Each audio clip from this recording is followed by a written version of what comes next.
ka? Naku, ano ba yan? Puro ganyan na lang. Wala ka nang alam gawin kundi magparamdam. Hindi ko na alam, ano pa dapat ang iisipin ko o dapat ba na wag na lang. Tuwing gabi ka lang nagte-text, message ko walang effect.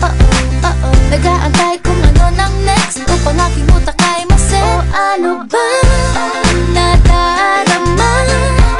Huwag nang paligoy-ligoy, paligoy-ligoy pa. Pwede ba? Huwag ka nang magrama. Huwag nang paligoy-ligoy, paligoy-ligoy pa. Kwento-kwento ka tungkol sa bagay-bagay.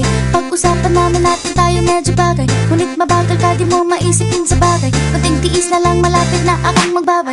Ano ka ba naman? Ganyan-ganyan na lang. Wala ka lang alam gawin kundi magparamdam. Hindi ko na alam, ano pa dapat ang iisipin ko o dapat ba na wag na lang. Tuwing gabi ka lang nagte-text, message ko walang effect. Nag-aantay kung ano nang next upang aking utak ay maset. O ano ba